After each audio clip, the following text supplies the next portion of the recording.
Hello বন্ধুরা, অনেক সময় প্লে স্টোর থেকে অ্যাপ ইনস্টল করতে গেলে অ্যাপ ইনস্টল হয় না, পেন্ডিং লেখা থাকে অথবা ডাউনলোডিং লেখা থাকে, খালি ঘুরতেই থাকে এবং অ্যাপস আপডেট দিতে গেলেও আপডেট হয় না, খালি ঘুরতেই থাকে। এই সমস্যা আমাদেরও মাঝে মধ্যে হয়ে থাকে। তো চলুন বন্ধুরা, অ্যাপস ডাউনলোড প্রবলেম সমাধানটা দেখে নিই। ভিডিওটি শেষ পর্যন্ত দেখুন। চ্যানেলে নতুন হলে চ্যানেলটি সাবস্ক্রাইব করুন। তো সবার প্রথমে আমরা মোবাইলের ইন্টারনেটটা অন করি। তো ইন্টারনেটটা অন করার পরে আমরা প্লে স্টোরে চলে যাব। স্টোরে গিয়ে যে কোনো অ্যাপ সার্চ করবেন, যেমন ইমোটা সার্চ করে ডাউনলোডে ফেলেছি। দেখুন ডাউনলোডিং হচ্ছে, খালি ঘুরছে, ডাউনলোডিং হচ্ছে না।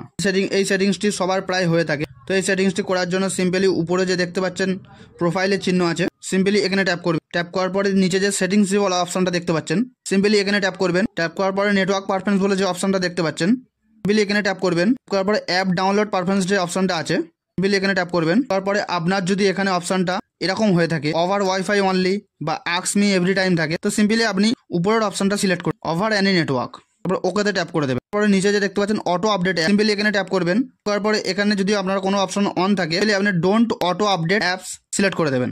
ব্যাকে চলে আসবেন। তারপরে অটো প্লে ভিডিও যে অপশনটা দেখতে পাচ্ছেন, সিম্পলি এখানে ট্যাপ করবেন। ট্যাপ করার পরে অপশনটা আপনার যদি এরকম থাকে, উপরে এবং নিচেরটা যদি সিলেক্ট থাকে, আপনি সিম্পলি ডোন্ট অটো প্লে ভিডিওটা সিলেক্ট করে দেবেন। তারপরে ওকেতে ট্যাপ করে দেবেন।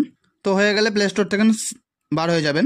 এবার আপনি ডাউনলোড করবেন। তারপরেও যদি ডাউনলোড না হয়, আপনার সেটিংয়ে চলে যাবেন। সেটিংয়ে যাওয়ার পরে আপনি সার্চ করবেন অ্যাপস, কারণ অ্যাপস ম্যানেজমেন্ট দেখতে পাচ্ছেন, অ্যাপস ম্যানেজমেন্ট, এখানে অ্যাপস ম্যানেজমেন্টে চলে যাবেন। যাওয়ার পরে যে অ্যাপ লিস্ট দেখতে পাচ্ছেন, অ্যাপ লিস্টে যাবেন।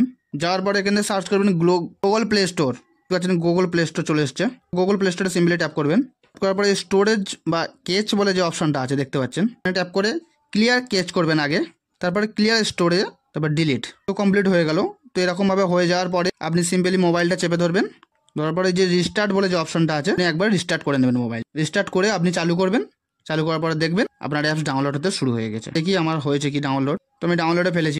তো দেখুন বন্ধুরা, আমার ডাউনলোড হচ্ছে এবারে। তো এরকমভাবে আপনি আপনার সমস্যার সমাধান করতে পারবেন। ভিডিওটি ভালো লাগলে একটি লাইক করুন, কমেন্ট করুন এবং শেয়ার করুন। ভালো থাকবেন, সুস্থ থাকবেন।